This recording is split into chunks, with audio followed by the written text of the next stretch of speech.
एक ऐसी जगह जहां अरबों रुपए के डायमंड्स रखे गए हों, लेकिन उन डायमंड्स तक पहुंचने के लिए तुम्हें सामना करना होगा ग्राउंड से 2 फ्लोर नीचे हाईली ट्रेंड प्राइवेट सिक्योरिटी का। और सिर्फ इतना ही नहीं, तुम्हारे हर कदम पर नजर रखेंगे सिक्योरिटी कैमरास। लेट्स सपोज कि तुम इन दोनों चीज़ों से बच जाते हो, तो तुम्हें सामना करना होगा काफ़ी सारे सेंसर्स का। Seismic sensor, magnetic field sensor, light sensor, thermal sensor, motion sensor and list goes on. और लेट्स इमेजिन कि तुम समहाउ इन सारे सेंसर्स को भी पार कर लेते हो और उस वॉल्ट के सामने पहुंच जाते हो जहाँ पे हीरे रखे गए हैं। लेकिन उस वॉल्ट के अंदर जाने के लिए तुम्हें वॉल्ट का दरवाज़ा खोलना पड़ेगा, और वॉल्ट का दरवाज़ा इतना स्ट्रॉन्ग है कि उसको खोलना ऑलमोस्ट नेक्स्ट टू इम्पॉसिबल है। तो तुम्हारे पास सिर्फ एक रास्ता है, उस वॉल्ट को पासवर्ड के साथ खोलना। उस वॉल्ट के पासवर्ड में 4 नंबर्स हैं और चारों ही नंबर्स 0 से लेके 99 तक, जिसका मतलब है कि 100 मिलियन पॉसिबल कॉम्बिनेशन हो सकते हैं उस लॉक को खोलने के लिए। और लेकिन अगर तुम्हें समहाउ पासवर्ड पता चल जाए, तुम्हें एक फिजिकल की भी चाहिए होगी उस दरवाजे को ओपन करने के लिए। इमेजिन करो कि तुमने उस दरवाजे को भी खोल लिया, तो तुम्हें 160 से ज़्यादा छोटे सिक्योर्ड लॉकर्स मिलेंगे और हर एक का पासवर्ड अलग है और हर एक की चाबी अलग है। और इस सब के बाद अगर तुम किसी शख्स से पूछोगे कि वो यहाँ पर चोरी करने का सोच भी सकता है, तो उसका जवाब होगा नहीं, सिवाय एक इंसान के। दुनिया के 80% से ज़्यादा डायमंड्स किसी ना किसी टाइम पे एंटवर्प डायमंड सेंटर से होके गुजरते हैं, और मेरे ख्याल से इतनी बात काफ़ी थी कि वो नोटार बार्टोलो की अटेंशन हासिल कर सके। अब कोई भी चोर होगा वो सबसे पहले अपने टारगेट की ज़्यादा से ज़्यादा इन्फॉर्मेशन लेने की कोशिश करेगा, और जितनी करीब से इन्फॉर्मेशन ले उतना ही बेहतर है। लेकिन नोटार बार्टोलो कुछ ज़्यादा ही करीब से इन्फॉर्मेशन लेना चाहता था, इसीलिए नोटार बार्टोलो ने सेम बिल्डिंग यानी डायमंड सेंटर के अंदर अपना ऑफिस ले लिया। लेकिन ऑफिस लेने के लिए नोटार बार्टोलो को कोई काम भी तो चाहिए होगा, इसीलिए वो स्टार्ट करता है एक फेक ज्वेलरी कंपनी। क्योंकि नोटार बार्टोलो ने एक ऑफिस रेंट किया था फॉर $700, तो वो छोटे सिक्योर्ड लॉक्स को एक्सेस कर सकता था जिनमें उसे चोरी करनी थी। इसके बाद नोटार बार्टोलो एक एक्सट्रीमली ब्रीफ स्टेप लेता है और अपने बैग के अंदर एक होल बना के उसके अंदर कैमरा फिट करता है और उस सारे वॉल्ट और सिक्योरिटी सिस्टम की वीडियो बना लेता है। क्योंकि अब उसके पास सिक्योरिटी और वॉल्ट के बारे में काफ़ी इन्फॉर्मेशन थी, अब चाहिए थी उसे एक अच्छी टीम को बीट करने के लिए नोटार बार्टोलो अपने मुल्क वापस जाता है, इटली में, और सबसे पहले वो मिलता है फर्डिनेंडो फिनोतो एके द मॉन्स्टर से। द मॉन्स्टर नोटार बार्टोलो के कहने पे इस चीज़ पर अग्री हो जाता है, लेकिन अपनी टीम के अंदर उन्हें एक ऐसा इंसान भी चाहिए था जो एक्सट्रीमली कॉम्प्लेक्स सिक्योरिटी सिस्टम को बाईपास कर सके, और इस काम के लिए वो मिलता है इलियो डी ऑनोरियो एके द जीनियस से। और यही आदमी इन्हें इतने कॉम्प्लेक्स सिक्योरिटी सिस्टम को बाईपास करने का सोल्यूशन बताएगा। अभी एक मुकम्मल टीम लग रही थी, लेकिन इन्हें एक इंसान ऐसा चाहिए था जो हाइस्ट के बाद इन्हें जल्द से जल्द उस जगह से निकाल सके, और उस इंसान का नाम था पिएत्रो तोवानो एके स्पीडी। और अब स्टार्ट होती है प्लानिंग।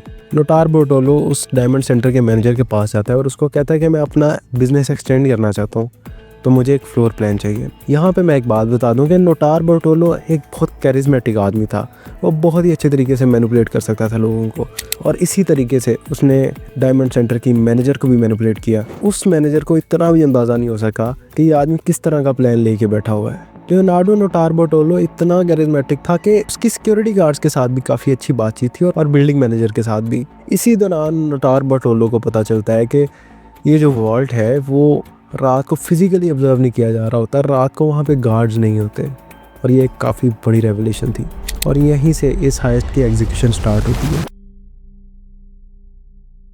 द जीनियस नोटार बार्टोलो का कार्ड यूज़ करते हुए उस बिल्डिंग में एंटर होता है, और रात होते ही जब सिक्योरिटी वहाँ से चली जाती है तो वो वॉल्ट के ऊपर अपना एक सिक्योरिटी कैमरा लगा देता है, और उसके बाद नोटार बार्टोलो का कार्ड यूज़ करते हुए द जीनियस अपना एग्जिट भी स्कैन करवाता है, एक्सेप्ट फॉर द फैक्ट कि वो खुद एग्जिट नहीं करता। हाइस्ट से एक रात पहले नोटार बार्टोलो और उसकी टीम एक डिनर करते हैं और एक लोकल रेस्टोरेंट से अपने लिए खाना लेके आते हैं। अब ये बात मैं क्यों बता रहा हूँ, इसी खाने से रिलेटेड एक बहुत बड़ा ट्विस्ट आने वाला है इस कहानी में। इस पूरी प्लानिंग को करते हुए इन्हें 2 साल लग गए थे, और अगले 24 घंटों में इस सारे 2 साल की प्लानिंग का रिजल्ट आने वाला था। हाइस्ट से पहले नोटार बार्टोलो जो था वो एक रूटीन विजिट करता है वॉल्ट की, और इसी रूटीन विजिट के दरमियान थर्मल और मोशन सेंसर्स के ऊपर हेयर स्प्रे कर देता है, जिसके साथ उन सेंसर्स पे एक पतली सी परत आ जाती है और वो काम करना टेम्परेरीली छोड़ देते हैं। और अब स्टार्ट होती है असली हाइस्ट।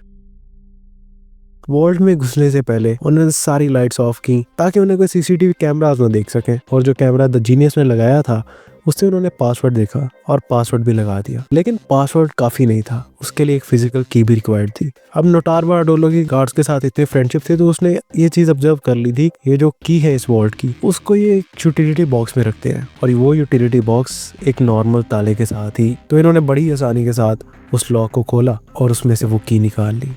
अब ये एक मैनेजमेंट की तरफ से फ्लॉ था या नोटार बारटोलो का लक। हाइस्ट स्टार्ट होते ही ये लोग मैग्नेटिक फील्ड सेंसर को डिसेबल करते हैं। अब मैग्नेटिक फील्ड सेंसर काम किस तरह करता है?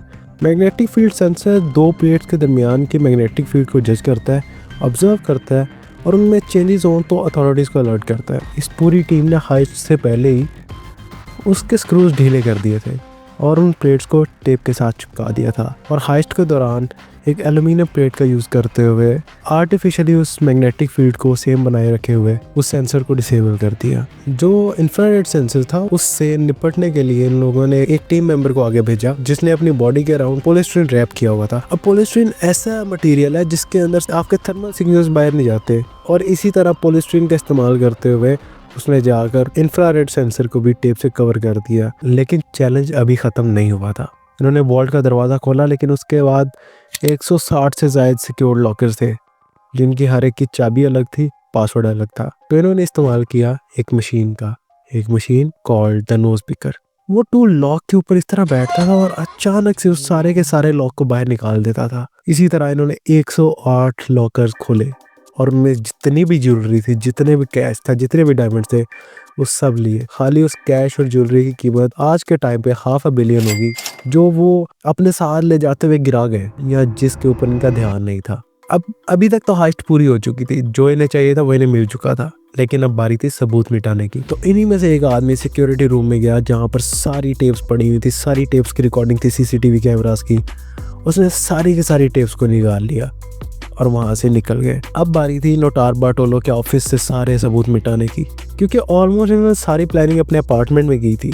तो इन्होंने वहाँ से भी सारे के सारे सबूत मिटाना शुरू कर दिया ताकि नोटार बारटोलो के अपार्टमेंट से भी सारे सबूत मिटाए जाएं और बाद में उनको डिस्कार्ड करके ये अपने मुल्क इटली में वापस चले जाएं। एक और बात, बेल्जियम की पुलिस इटली में जाकर किसी को अरेस्ट नहीं कर सकती थी, ना ही पकड़ सकती थी, ना ही कोई सजा दे सकती थी, क्योंकि इनके दरमियान कोई ऐसी ट्रीटी नहीं थी। तो इसका मतलब था अगर नोटार बारटोलो सेफली इटली में पहुंच जाए तो उसको कोई भी नहीं पकड़ सकता था। इन्होंने सारे सबूत मिटाना शुरू कर दिए क्योंकि अब सबूत सारे इकट्ठे हो चुके थे। तो इनको जलाने के लिए नोटार बारटोलो और स्पीडी इन सारे सबूत को खत्म करने के लिए कोई सेफ जगह ढूंढने चले जाते हैं। एक सुनसान हाईवे पे जाकर नोटार बारटोलो स्पीडी को कहता है कि यहाँ पे गाड़ी रोको। वहाँ पर गाड़ी रोकते ही नोटार बारटोलो की ऐसी जगह देखने जाता है जहाँ पे इन सारे सबूतों को ख़त्म कर सके, जला दे। लेकिन स्पीडी वहाँ पर काफ़ी टेंशन में था क्योंकि अगर उसको उन सबूतों के साथ पकड़ लिया जाता तो उसके साथ काफ़ी बुरा हो सकता था। इतनी देर में नोटार बारटोलो को एक परफेक्ट जगह मिलती है जहाँ पे वो उन सारे सबूतों को आग लगा सकता है। जैसे वो सारे एविडेंस को लेने के लिए स्पीडी के पास पहुँचता है तो वो देखता है कि स्पीडी वहाँ पर टेंशन के साथ उन सारे एविडेंस को नीचे फेंक रहा होता है। स्पीडी बस ये चाहता था कि किसी तरीके से ये सारे एविडेंस उससे दूर हो जाए। अब नोटार बारटोलो के पास बस एक ऑप्शन थी कि वो स्पीडी की हेल्प करे। उन्होंने वैसे ही सारे सबूत नीचे फेंके और वहीं से नोटार बारटोलो और उसकी टीम इटली चली जाती है। इटली में जाकर वो सुकून का सांस लेते हैं क्योंकि वो अनटचेबल है। अब उनको कोई पुलिस नहीं पकड़ सकती। लेकिन हाइस्ट जितनी भी परफेक्ट हो उसमें कहीं ना कहीं एक छोटी सी गलती रह जाती है। जो एविडेंस स्पीडी ने और नोटार बारटोलो ने हाईवे से नीचे फेंके थे वो एक रिटायरी की जमीन पे गिरे थे। वही रिटायरी जब अपनी जमीन को देख रहा था, वहां पे सैर कर रहा था, तो उसको काफी सारी टेप्स नजर आती हैं जो दरख्तों से नीचे गिर रही थी, ऐसे पेपर्स जो काफी इंपॉर्टेंट लग रहे थे। और इतना ही देखते हुए उसने पुलिस को कॉल की। पुलिस आती है और उस सारे एविडेंस की छानबीन करती है। उसके अंदर से नोटार बारटोलो का एक फेक वर्क परमिट मिलता है और एक सलामी सैंडविच। जो सैंडविच की रिसीट पुलिस को मिली थी उसके ऊपर एग्जैक्ट टाइम और डेट लिखा था कि जब ये सैंडविच खरीदा गया था। और पुलिस ने जब वो सीसीटीवी फुटेज चेक की तो सीसीटीवी फुटेज में साफ नजर आ रहा था द मॉन्स्टर। पुलिस को फेक परमिट के साथ साथ एक कॉन्टेक्ट कार्ड भी मिलता है जो कि द जीनियस का था। और इसी के साथ साथ उन्हें मिलती है ऐसी फाइल्स जो एंटवर्प डायमंड सेंटर की थी। पता नहीं नोटार बारटोलो के क्या ज़हन में आया, उसने कहा कि वो बेल्जियम वापस जाएगा और जो कुछ लूज एंड्स रह गए उनको भी ख़त्म कर देगा और किसी को क्या ही शक होगा नोटार बारटोलो पे, ऐसा उसने सोचा था। नोटार बार्टोलो के बेल्जियम में लैंड करते ही पुलिस ने उसको घेर लिया और नोटार बार्टोलो और उसकी टीम पकड़ी जाती है। 3 of those people served less than 6 months. Leonardo was released after 4 years, but then violated his parole and was then put back in jail for an extra 2 years. लेकिन आखिर में जीत नोटार बार्टोलो की ही हुई थी। वो इस तरह के 6 साल जेल में गुजारने के बाद $100 मिलियन कभी रिकवर नहीं किया जा सका।